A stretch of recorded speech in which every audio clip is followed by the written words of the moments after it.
and gentlemen, boys and girls, this is the NewzBeat presented to you by Ladies Like and Survivor. Follow the beat, from the studio to the street. Info with the flow, keep you sharp and in the know. Sit back, relax, enjoy the news, follow. When oil was found, Ugandans rejoiced and celebrated. When black gold abounds, oil companies jubilated. The mathematics seems easy. Oil discovery equals to prosperity.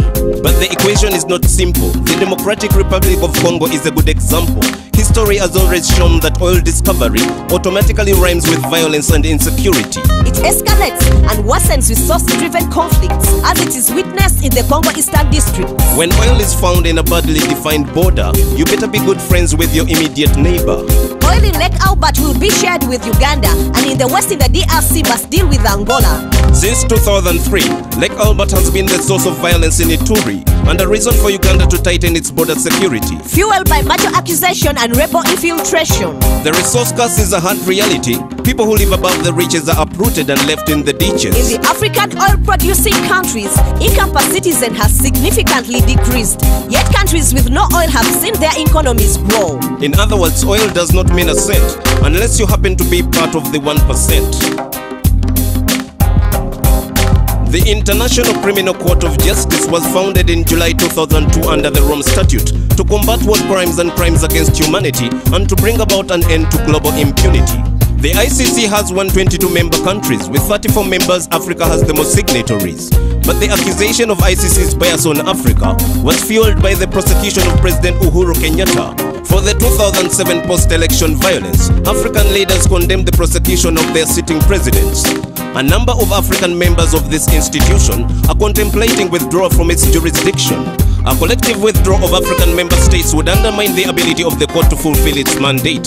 So a solution is expected to be found from within at the African Union Summit in January 2015. Although there is heavy criticism on the court's neutrality, most member countries have not come out publicly to state their desire to withdraw from the institution as they wait for the AU Summit to make a conclusive decision. A poor nation can make a lasting global contribution without use of ammunition. Let's hear from our reporter Stone for more. Cuba has the largest medical team in West Africa, doctors and specialists committed to fight Ebola. Since way back in the early 1960s, it has played a big role in our healthcare system. More than 40,000 students from Africa have studied full scholarships funded by Cuba. Cuba has established medical schools in Africa, in Uganda, Gambia, Guinea-Bissau, Ethiopia. Its impact on Africa's healthcare is extensive, not expensive, and proves to be effective.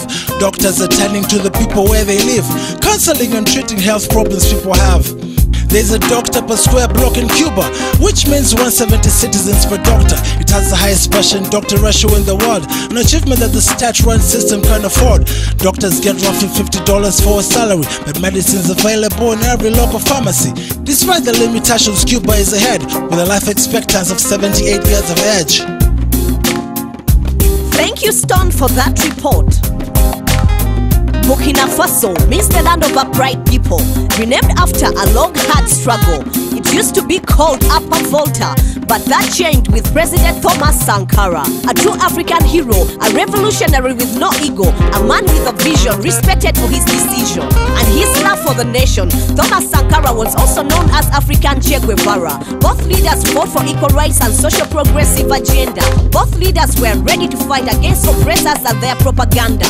When Sankara became president, Compaoré was his friend, but their views were different, and that proved to be his end. Sankara was assassinated, and the dreams of the nation deteriorated. Compaoré stayed in power for 27 years, living on control and people's fears. But Burkina Faso has not forgotten the one who stood for their downtrodden, a fighter for the women, a man who abolished polygamy and female circumcision.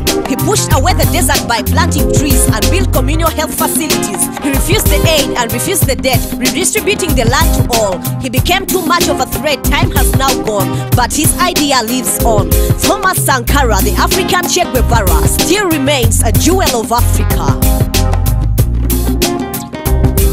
That was the news on the beat. Next week will be another hit. Still Ladies Like and Survivor, reporting live and direct with love and respect. Follow the beat, follow the beat, follow the beat, follow the beat. Follow the beat. Follow the beat, follow the beat, follow the beat, follow the beat. follow the beat.